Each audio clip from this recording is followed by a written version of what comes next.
Bonjour à toutes et à tous, vous écoutez Cinécast. Salut Thibaut. Salut Guillaume. Cinécast, c'est le podcast qui chaque semaine vous parle de films à voir au cinéma, en streaming ou VOD. Aujourd'hui, on vous parle d'un film / documentaire à voir sur Netflix à partir de ce vendredi 26 novembre. Tout à fait. Oui, j'ai failli ne pas la voir. Film qui s'appelle Angèle, réalisé par Sébastien Ransonnet et Brice VDH, qui sont deux clipman, pour ceux qui connaissent un petit peu le monde de la musique. Bah oui, Brice VDH et Julien Doré par exemple, et Angèle aussi, Tout oublié, etc. C'est lui. Sébastien Ransonnet également, donc d'autres clips qui viennent collaborer avec donc l'artiste, la chanteuse Angèle Van Laken, du titre du coup de ce documentaire-ci. Documentaire intimiste sur la chanteuse belge entre deux albums, hein, parce que c'est un peu ça le principe. Oui, en plein confinement. Confinée chez elle à bosser sur son deuxième album qui sort très très bientôt.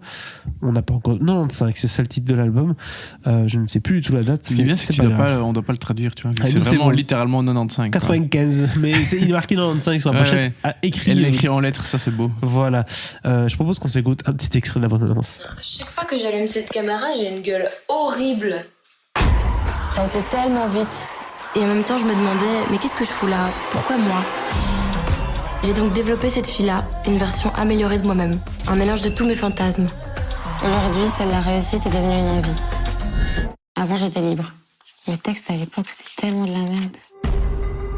La chambre des secrets. C'est dans mon appartement quand il me vient l'idée de relire une vieille note.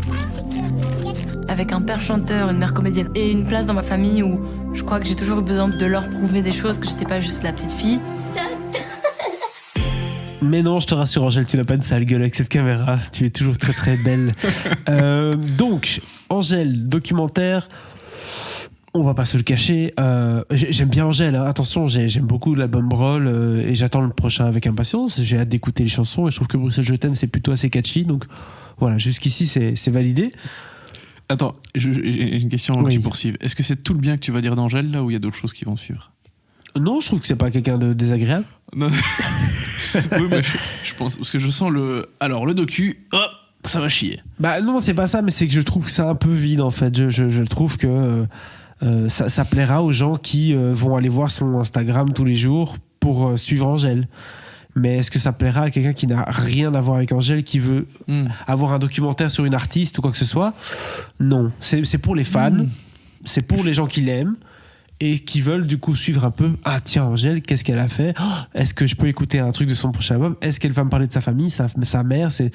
On apprend certaines choses sur le fait que là, il y a eu beaucoup de pression familiale d'un point de vue personnel, où elle s'est mis la pression elle-même en disant je dois ne pas être l'ombre de mon père, l'ombre de mon frère, etc. Ce que je peux comprendre hein, quand dans une famille où tout le monde est un peu public, c'est pas très marrant. Ouais. Mais bon, c'est des problèmes qui concernent très peu de gens. Après, il y a eu d'autres choses, voilà. Mais mon appartement de Paris, mon appartement de Bruxelles, bon, d'accord. Donc il y a des choses quand même un peu futiles qui ont plus leur place sur Instagram que dans un vrai film ou un documentaire. Je suis bien d'accord. Et donc du coup, je te trouve un peu dur, mais non, mais je comprends. Tu vois ce que je veux dire? C'est un peu du. Allez, j'ai voulu me filmer un petit peu. On m'a dit de mettre des caméras là et là, et je vais filmer le truc. Oui. Disons, c'est peut-être à destination des gens qui aiment déjà Angèle. Voilà, c'est sûr. Si tu t'en fous d'Angèle, tu vas t'en foutre de ce film, mais c'est pas grave. Quoi. Oui, c'est vrai. Contrairement à notre ami Orelsan qui récemment a fait un documentaire sur Amazon en 8 épisodes, je sais plus quoi. Hyper intéressant. Enfin, au moins, autant Orelsan, moi j'écoutais comme tout le monde son album La fête est finie et tout. Je ne m'attendais pas à avoir un truc pareil, et donc son documentaire à lui, avec plein d'images d'archives, plus de carrière aussi, hein, il a 40 ans de carrière, c'est plus, va te retracer plein de choses. Le scandale sale pute où il était devant les tribunaux en France, le fait qu'on lui demandé de perdre 10 kilos parce qu'il devait être plus mince et il devait pas ressembler à un skinhead. Enfin, il y a eu plein de choses dans sa carrière qui ont fait qu'il y a eu une transformation, et c'est vachement plus intéressant à regarder d'un point de vue externe aussi, d'un point de vue interne aussi pour les fans. Donc c'est plus satisfaisant. Ici, elle arrive juste après ça avec son petit film d'1h20 qui est un peu c'est pas super intéressant, on va pas se mentir. Attends, elle a un album, ça fait 3 ans qu'elle existe. Exact. Bah oui. Publiquement en tout cas.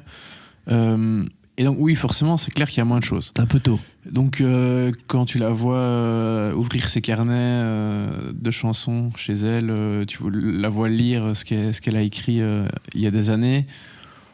oui, c'est mignon, il y a des choses intéressantes qui en ressortent. Mais globalement, c'est vrai que ce que montre le film, c'est un peu toute son ascension.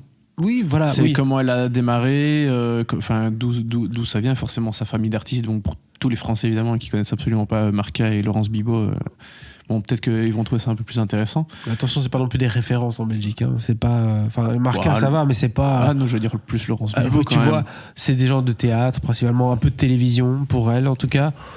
On n'est pas en train de parler de la fille de Stromae, tu vois ce que je veux dire, on n'est pas en train de parler d'un niveau comme ça. Non, je pense que les enfants d'Angèle sera pire, tu vois ce que je veux dire en termes de popularité. Oui, d'accord, ça on est d'accord. Voilà, donc c'est vrai que ceux qui connaissent pas trop sa famille au début, ça va peut-être les intéresser un peu plus. Après, je trouve qu'il y a quand même pas mal de choses assez intéressantes dans le docu. La collaboration avec Dua Lipa est pas mal. Tout son côté première partie avec Damso, c'est un moment intéressant. Tu vois, le premier concert où beat total, c'est très compliqué, elle se prend des insultes dans la gueule. Et puis changement au deuxième concert, voilà, je trouve que c'est assez intéressant. Et puis il y a tout le côté sur son activisme, on peut dire ça comme ça, le féminisme, sur l'affaire avec son frère. Honnêtement, je n'attendais pas forcément à ce qu'ils reviennent là-dessus. Oui, ça c'est le bon point. Donc il y a quand même des choses assez couillues, oui, quand même, assez osées. Enfin, je veux dire, même si elle avait évidemment absolument pas à justifier par rapport aux actions de son frère, je trouve ça quand même assez osé de revenir dessus. Non, elle se justifie elle en pas. Parle, mais justement, elle revient sur le fait qu'elle n'avait pas à se justifier dessus. Bien sûr, voilà. Et ça, je trouve qu'il fallait quand même le faire, quoi. Tout à fait. J'ai trouvé ça un peu, voilà, comme je t'ai dit, un peu du fan service, etc. Il n'y avait pas tellement d'anecdotes qui m'ont plu et qui m'ont vraiment dit c'est intéressant. Oui, je pense que l'histoire un peu coquette et sympathique, c'est que sa babysitter qui est devenue sa manager, etc., qui a cru en elle. Oui. Ça, c'est quand même assez sympa parce que tu dis c'est quand même fou cette histoire. Enfin voilà, donc il y a des trucs assez intéressants. Mais je trouve que c'est peut-être un peu trop tôt pour faire un documentaire, carrément un film d'1h20 sur soi-même sur Netflix. Sans doute, ouais. C'est juste avant la sortie d'un album, donc il y a beaucoup d'opportunisme dans ce documentaire-ci. C'est pas une volonté de faire vraiment un documentaire, c'est on va teaser le prochain album. Il n'y a pas tellement de teasing dans le docu, hein, je tiens à préciser. Ceux qui s'attendent à avoir des chansons entières du prochain album, c'est pas ici que vous allez avoir du tout. Non, il y a Bruxelles Je t'aime qui est. On entend 2-3 trucs à la fin. On l'entend pas mal, Bruxelles Je t'aime, parce qu'elle est vraiment en train de bosser dessus. Ils ont dit, ok, la chanson va sortir avant le docu. C'est réfléchi. C'est bon, voilà, c'est réfléchi. En fait, c'est un peu ça qui me dérange, c'est que le docu est super réfléchi. Et tu sens vraiment qu'il y a un côté, Netflix, c'est la plateforme où il y a plein de jeunes, on va le balancer là-dessus, à 2 semaines de la sortie de l'album, etc. Grosse avant-première au Grand Rex à Paris il y a quelques semaines. Au Grand Rex, précommande des tickets dans l'heure qui suit. Enfin, tu vois ce que je veux dire, enfin, c'est un peu... Tu sens le plan de com qui a été rodé. Ah, c'est millimétré. Voilà, et donc ça me dérange un peu, parce que tu perds un peu du coup le côté... on va aller vraiment faire un docu intéressant sur quelqu'un qui n'a pas grand chose à défendre en fait. Ouais.